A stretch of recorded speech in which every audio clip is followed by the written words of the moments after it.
शीतल तेजवानीला अखेर अटक करण्यात आली आहे। मुंढवा जमीन घोटाळा प्रकरणी ही मोठी कारवाई करण्यात आलेली आहे।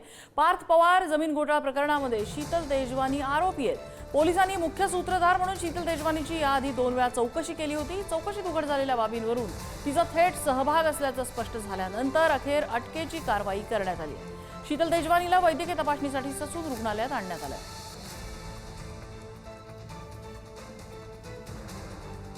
थोडक्यात ओळख करून घेऊया। पुणे मुंढवा जमीन घोटाळा प्रकरणातील मुख्य आरोपी आहे शीतल तेजवानी।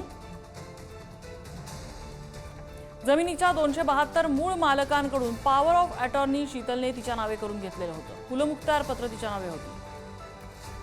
महार वतनाची 40 एकर जमीन पार्थ पवारांच्या अमिडिया कंपनीला विकली आणि त्यावर शीतलची सही आहे।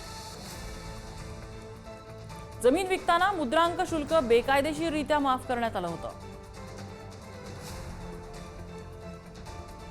मुंढवा जमीन घोटाळ्यात दिग्विजय पाटील आणि शीतल तेजवानींविरुद्ध गुन्हा दाखल करण्यात आला आहे।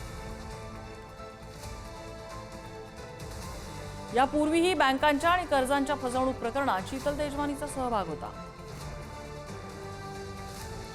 यावर बोलण्यासाठी आपल्यासोबत आपले पुण्यातले प्रतिनिधी ज्ञानेश्वर आहेत। ज्ञानेश्वर, आता शीतल तेजवानीला अटक झालेली आहे। 2 प्रश्न आहेत। एक, यामुळे या सगळ्या प्रकरणाला पुढे कसं वळण मिळेल, आणि दुसरा महत्त्वाचा प्रश्न, या प्रकरणातील जो पार्थ पवार यांचा पार्टनर होता त्याच्या विरोधात पोलीस तपास सुरू आहे, तक्रारी सुरू आहेत। शीतल तेजवानीला अटक झाली, मग पार्थचं काय? कारण ह्या कंपनीमध्ये त्याचा वाटा सर्वाधिक होता, 1% फक्त पार्टनरचा होता।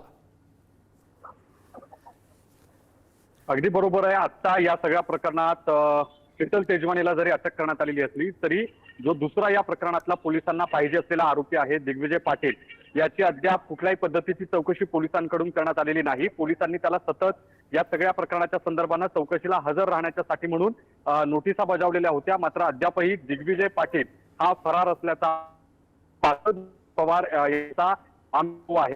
खासगी समितीकडून त्याला देखील मुदत संपायला आहेत, आणि मग असं असताना खासगी समिती समोर देखील हे मोठं आव्हान आहे की हा जर तपास संपवायचा असेल, चौकशीचा अंतिम अहवाल तयार करायचा असेल, तर यात मुख्य आरोपी जो आहे 2ऱ्या क्रमांकाचा तो दिग्विजय अद्यापही खासगी समितीच्या समोर हजर झालेला नाही। त्याची कुठल्या पद्धतीची चौकशी जी आहे ती महत्वाचं।